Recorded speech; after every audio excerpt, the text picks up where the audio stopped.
নমস্কার বন্ধুরা, মিলি অ্যান্ড মম কিচেনে সবাইকে অনেক অনেক স্বাগত জানাই।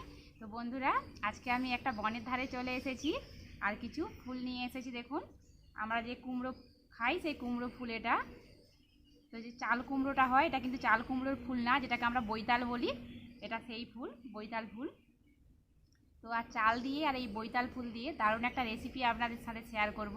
তো আপনারা প্লিজ না টেনে পুরো ভিডিওটা দেখতে থাকুন। প্রথমে আমি ফুলগুলোকে বেছে নেব। খুব সকাল সকাল উঠে গিয়ে আমি এই বৈতাল ফুলগুলো তুলে নিয়েছি। একটু রোদ লেগে গেলে এগুলো লেতিয়ে যাবে, সেজন্য খুব সকালে উঠে এগুলো তুলে নিতে হয়। তো এগুলোকে আমি খুব ভালো করে বেছে নেব।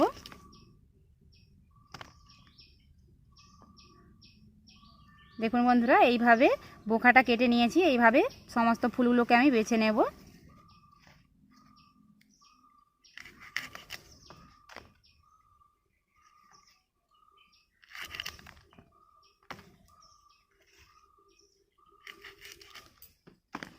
সমস্ত ফুলগুলোকে আমি খুব ভালো করে বেছে নিয়েছি।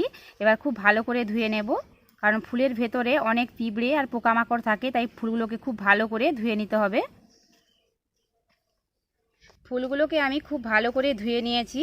আর বন্ধুরা, এদিকে আমি কিছু চাল আধ ঘন্টা মতো আগে খুব ভালো করে ধুয়ে জলের মধ্যে ভিজিয়ে রেখে দিয়েছিলাম। চালগুলো খুব ভালো মতো ভিজে গেছে। তো আমি এখানে আতপ চাল নিয়েছি। আপনারা চাইলে এখানে সেদ্ধ চালও নিতে পারেন, মানে যে ভাতের চালটা হয় সেই চালটাও নিতে পারেন। তো এটাকে আমি সিলে খুব ভালো করে বেটে নেব। আপনারা চাইলে এটা মিক্সিতেও বেটে নিতে পারেন। তো এটা বেটে ফিরে আসছি। দেখুন বন্ধুরা, চালটাকে আমি খুব ভালো করে বেটে নিয়েছি। তো এই চাল বাটার সময় খুব বেশি জল দিলে হবে না। এই চাল বাটার মধ্যে দিয়ে দিচ্ছি জিরে বাটা, আর নিয়েছি সামান্য একটু আদা বাটা। আদা বাটা বেশি দেওয়ার প্রয়োজন নেই, সামান্য একটু দিলেই হবে। আর পেঁয়াজ বাটা, একটা পেঁয়াজ আমি বেটে নিয়েছি। আর আমি এখানে নিয়েছি হলুদ গুঁড়ো, লঙ্কা গুঁড়ো, আর নিয়েছি স্বাদ মতো নুন, একটা কাঁচা লঙ্কা কুচিয়ে নিয়েছি, আর নিয়েছি কিছু কালো জিরে আর গরম মশলা। সব কিছু দিয়ে দিচ্ছি। এবার আমি সব কিছু খুব ভালো করে চাল বাটার সাথে মিশিয়ে নেব।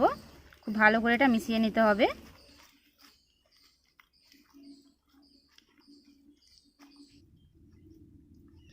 আপনারা চাইলে এখানে কিছু বেসনও মিশিয়ে নিতে পারেন। তো আজকে আমি বেসন ছাড়াই শুধু চাল বাটা দিয়েই আজকের এই রেসিপিটা শেয়ার করব। তো বন্ধুরা, এটা আমার একটু ঘন হয়ে গেছে, তো আমি এখানে কিছুটা জল মিশিয়ে নেব। তো খুব সামান্য একটু জল দিতে হবে।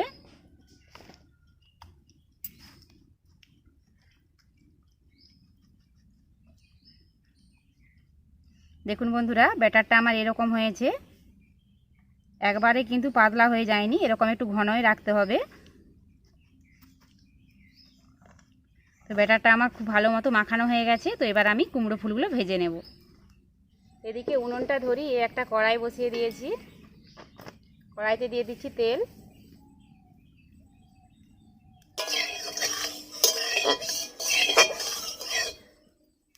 তো জালটা একটু কমিয়ে নেব, তো এত জালে এগুলো ভাজলে হবে না।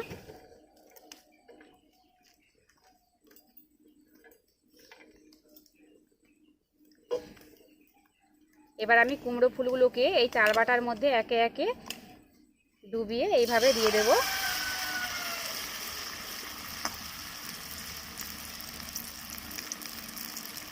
আমরা যেরকমভাবে বেগুনি বেসনের মধ্যে ডুবিয়ে ভাজি, সেরকমভাবেই চাল বাটার মধ্যে ডুবিয়ে ভেজে নেব।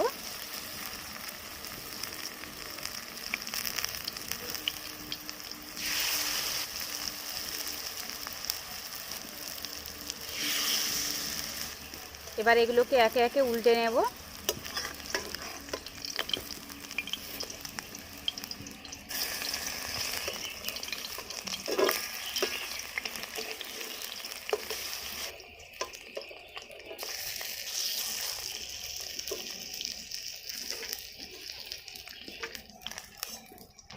এগুলোকে বন্ধুরা হালকা আঁচে ধীরে ধীরে ভাজতে হবে, তাহলে এগুলো খুব মুচমুচে হবে আর খেতে তো দারুণ লাগে।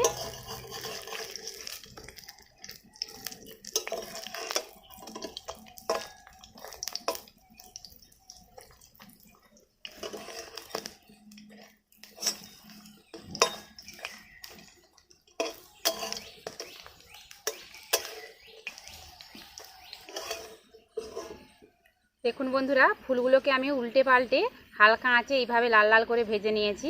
তো এগুলো ভাজা হয়ে গেছে। এবার নামিয়ে নিচ্ছি।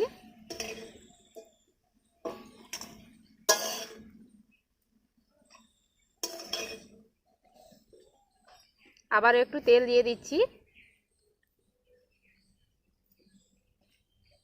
তো এই একইভাবে বাকিগুলোও ভেজে নেব।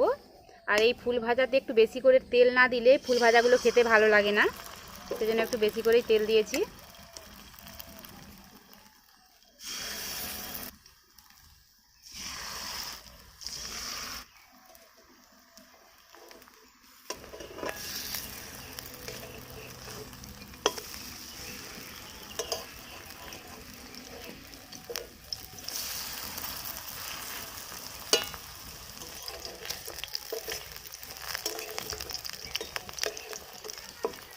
সমস্ত ফুলগুলোকে আমি একইভাবে ভেজে নিয়েছি। তো এবার নামিয়ে নিচ্ছি।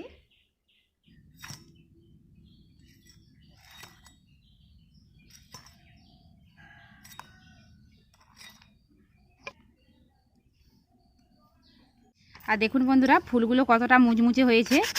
এ দেখুন, খুব মুচমুচে হয়েছে, খুব মুচমুচ করছে বন্ধুরা। আর এই ফুলগুলো খেতে দারুণ লাগছে। তো আপনারা অবশ্যই এই রেসিপিটা বাড়িতে একবার ট্রাই করবেন। তো খুব কম সময়ের মধ্যে ঝটপটে রেসিপিটা বানানো হয়ে যায়, আর বেশি সেরকম কোনো কিছু উপকরণও লাগে না। আর আজকের রেসিপিটা আপনাদের কেমন লেগেছে অবশ্যই কমেন্ট করে জানাবেন।